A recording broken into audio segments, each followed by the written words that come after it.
Thank you for staying with us.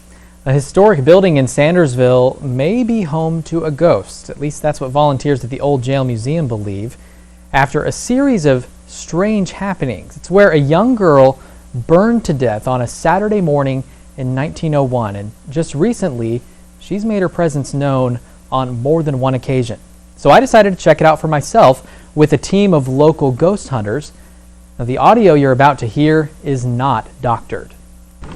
This is the bedroom of Essie English, a 16-year-old sheriff's daughter whose dress caught on fire in this fireplace in 1901. She died 2 weeks later. But does she still haunt the halls of the Old Jail Museum? Volunteers there are trying to figure that out. You have a lot of strange happenings in older houses. I think you would classify me more as a skeptic, but I have seen strange things and heard strange things in this building that's caused me to take second thoughts about what's going on. They started to suspect a haunting when the old Victrola that sits in Essie's bedroom started spinning. Started turning, but there's not a needle in it.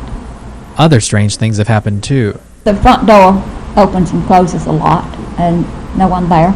And then the toilet occasionally will be flushed. It's a new toilet. I wanted to find out for myself, so I called in a team from Milner that specializes in the paranormal, DARKSIDE Syndicate.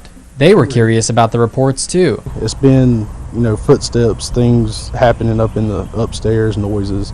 I'll be honest, when I got to the old jail and walked into Essie's room, I felt uneasy. To think that such an awful death happened right there as she was standing next to her fireplace.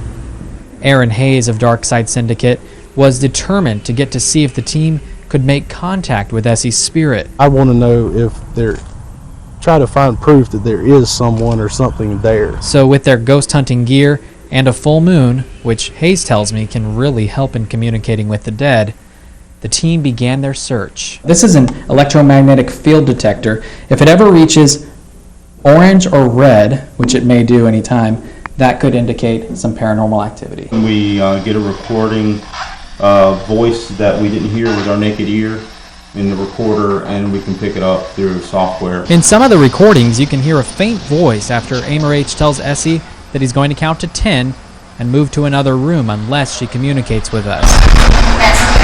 Did she say that's quick? In another recording, the detector picked up the distinct sound of footsteps coming up the stairs toward Essie's room, the same spot where she ran frantically for help as her skin slowly burned. So was Essie trying to communicate with us, or is it all psychological? We may have to try again. But AYMERICH, who's made this his life's work, believes the dead have something to teach us. Mystery of life after death. I mean, is there something after we pass on? Even Essie, who's buried in one of these unmarked graves, might be reaching beyond them to talk to us more than a century after she died. But what she's saying, we may never know. AYMERICH tells me he's actually had a spirit follow him home from a site. Her name is Annalisa, and she died in the 1920s. He said it may have been her speaking to us and not Essie, but maybe there are spirits all around us. Who knows?